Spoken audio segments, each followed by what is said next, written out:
Yörük Kızının Mutfağı kanalıma hoş geldiniz. Kıymalı hünkâr beğendiğimiz için 500 gram orta yağlı dana kıymayı tavaya koydum ve rengi dönene kadar kavuruyorum.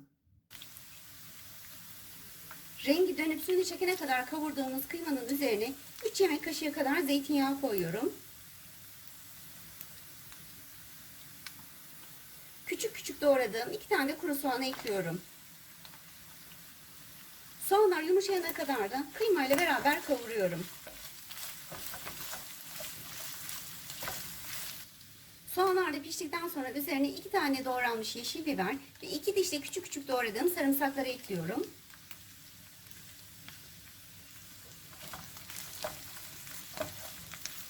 1 dakika kadar da biberlerle soteliyorum.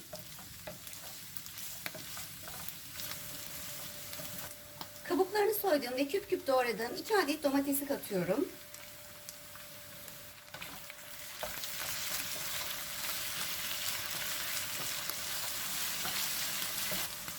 Yarım yemek kaşığı domates salçası, yarım yemek kaşığı da biber salçası katıyorum. 1 tatlı kaşığı pul biber, 1 çay kaşığı da karabiber atıyorum. Salçaların tuzunu dikkate alarak da tuz ekliyorum. Baharat miktarını damak tadınıza göre ayarlayabilirsiniz. Salçayla da güzelce kavuruyorum.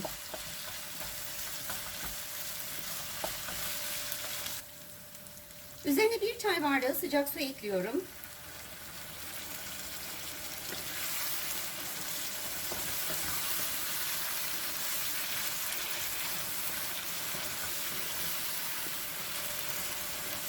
Bir iki dakika daha pişirip altını kapatıyorum.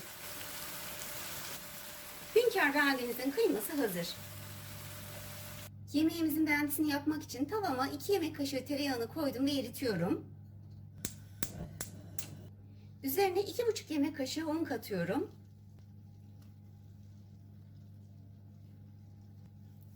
Unun kokusu çıkana kadar da kavuruyorum.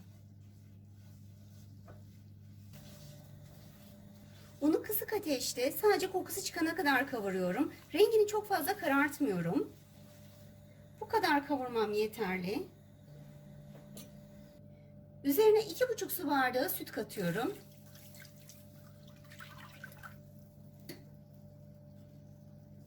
Ve hemen çırpıcıyla da karıştırıyorum. Bu aşaması çok önemli. Unu topak topak olmasını engellememiz lazım. Kaynayana kadar da karıştırmaya devam ediyorum.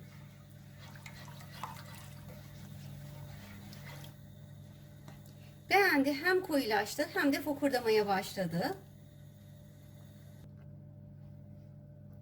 6 tane büyük boy közlenmiş patlıcan katıyorum. 1 çay kaşığı tuz, 1 çay kaşığı da karabiber ekliyorum ve güzelce karıştırıyorum. Bu aşamada ben altını kapattım ocağın.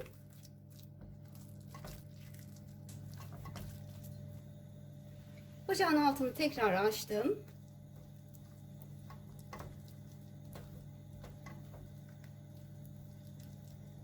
Patlıcanları ben yazdan közleyip buzluğa atmıştım. Onları kullandım ben. Ama isterseniz kendiniz hemen evde közleyebilirsiniz ya da hazır marketlerde de közlenmiş patlıcan satılıyor. Onları da değerlendirebilirsiniz. Patlıcanları da kattıktan sonra gördüğünüz gibi şöyle bir fokurdadı. Altını kapatıyorum. Ve en son kaşarını ekliyorum.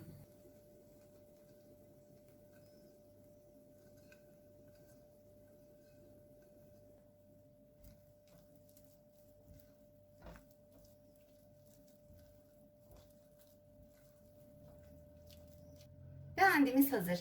Artık servise geçebiliriz. Ben böyle bir sunum tepsisine hazırlıyorum. Beğendiği tepsime boşaltıyorum.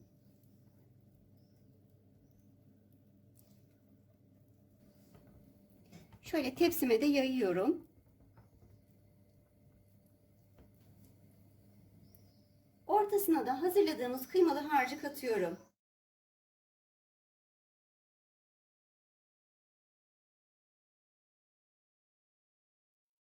Ben bu şekilde servise hazırladım ama siz isterseniz porsiyonlukta hazırlayabilirsiniz.